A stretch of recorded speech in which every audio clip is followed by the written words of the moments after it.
26वीं आईनी तरमीम ख़त्म होने जा रही है, लेकिन ख़त्म कैसे होगी? चूँकि 26वीं आईनी तरमीम कोर्ट से मुतल्लिक थी, तो इसका ख़ात्मा भी अब सुप्रीम कोर्ट से ही होगा। ऐसा सोशल मीडिया पर उस वक्त कहा जाने लगा, जब सुप्रीम कोर्ट के जस्टिस अतर मिनल्ला का एक इज़ाफ़ी नोट सामने आया है। सुप्रीम कोर्ट में मालूमात तक रसाई के केस में जस्टिस अतर मिनल्ला ने इज़ाफ़ी नोट जारी किया, और वो भी उर्दू ज़बान में, ताकि सब इसको समझ सकें, पढ़ सकें और आम आदमी तक भी बात पहुंच सके।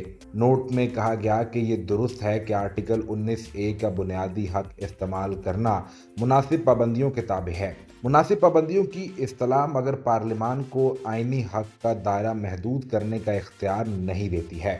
जस्टिस अतर मिनल्ला ने अपने इजाफी नोट में कहा कि आर्टिकल 8 रियासत को ऐसी कानून साजी से रोकता है जो बुनियादी हकूक को ख़त्म करने या फिर महदूद करने के लिए हो।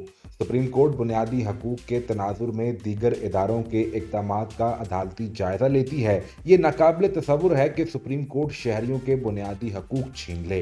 जस्टिस अतर मिनल्ला के उर्दू ज़बान में लिखे गए इजाफी नोट के मुताबिक अवाम ये समझें कि बुनियादी हकूक के मुहाफ़िज़ खुद हकूक महदूद करने में मुलव्विस हैं, तो इनका एतमाद ख़त्म हो जाएगा। अवामी एतमाद ख़त्म हुआ तो अदलिया की आज़ादी कमज़ोर पड़ जाएगी। सुप्रीम कोर्ट के पास तलवार या ख़जाने का कोई कंट्रोल नहीं, सुप्रीम कोर्ट की कुव्वत सिर्फ और सिर्फ अवाम का एतमाद है। इजाफी नोट में जस्टिस अतर मिनल्ला ने साबिक चीफ जस्टिस काजी फाइज ईसा का जिक्र भी किया और उनके फैसले से इत्तफाक करते हुए कहा कि मालूमात तक रसाई का हक बदउनवानी के खिलाफ एक कला की हैसियत रखता है। जजेस और मुलाजमीन की मराद सुप्रीम कोर्ट का बजट अवामी अहमियत के हामिल और शहरियों की दिलचस्पी के मौजू हैं। शहरियों को मालूमात की फराहमी के लिए दरख्वास्त दायर करने की ज़रूरत ही नहीं होनी चाहिए। मालूमात तक रसाई के कानून को सख्ती से नाफिज किया जाए। इस इजाफी नोट में जस्टिस अतर मिनल्ला ने रिटायर होने वाले साबिक चीफ जस्टिस काजी फाइज ईसा को अपना भाई भी करार दिया और कहा कि मैं अपने भाई के फैसले से इत्तफाक करता हूं।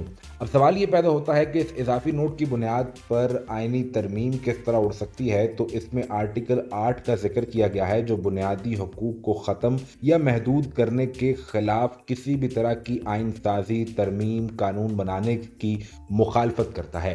इसी बुनियाद पर यह मामला सुप्रीम कोर्ट लाया जा सकता है और वहां से इस तरमीम का जायजा लेकर इसको ख़त्म भी किया जा सकता है।